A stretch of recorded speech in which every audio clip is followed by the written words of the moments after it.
എനിക്ക് എൻ്റെ പേഴ്സണലി അന്ന് എൻ്റെ ആദ്യ സിനിമയ്ക്ക് ചുക്കാൻ പിടിക്കാൻ എൻ്റെ കൂടെ നിന്ന ബിന്ദു ഇന്ന് മെയ് 9 ശരിക്കും തിരശ്ശീലയിൽ സംവിധായകനാവുകയാണ്.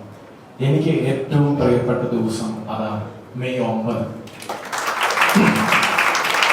ഞാൻ കുറച്ച് ഇമോഷനാവും, മറ്റൊന്നുണ്ടായിട്ടല്ല.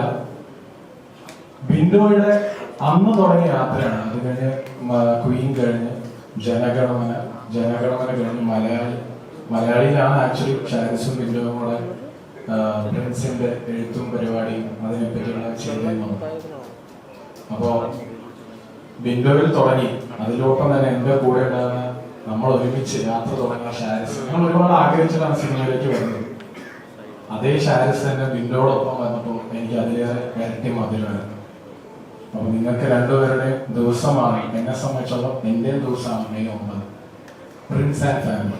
മൂന്നാമത് ഇത് രണ്ടുപേരും കഴിഞ്ഞ ലിസ്റ്റിൻ സ്റ്റീഫൻ, ജനഗണമന, മലയാളി 2 സിനിമ ചെയ്ത് ശരിക്കും പറഞ്ഞാൽ ഒരു ഭയങ്കര ക്ലോസ് സർക്കിളിലാണ് ഞങ്ങൾ വർക്ക് ചെയ്യുന്നത്. ഫാമിലി ആയിട്ടാണെങ്കിലും ഭയങ്കര കണക്റ്റഡ് ആണ്. അപ്പൊ ലിസ്റ്റിന് എനിക്ക് ഭയങ്കര ഒരു പെർട്ടിക്കുലർ പോയിന്റ് ഷാരിസും ബിന്ദുവും വിളിച്ച് പറയുന്നുണ്ടായിരുന്നു, ബിജോ ഓക്കെ ലിസ്റ്റിൻ സിനിമ ചെയ്യാം എന്ന് പറഞ്ഞപ്പോഴത്തേക്കും ശരിക്കും പറഞ്ഞാൽ നമ്മുടെ ഉള്ളിൽ ഭയങ്കര സന്തോഷമായി. അപ്പൊ അതിന് ഏറ്റവും അധികം താങ്ക്സ് പറയുന്ന ലിസ്റ്റിനോട്. Thank you Listin.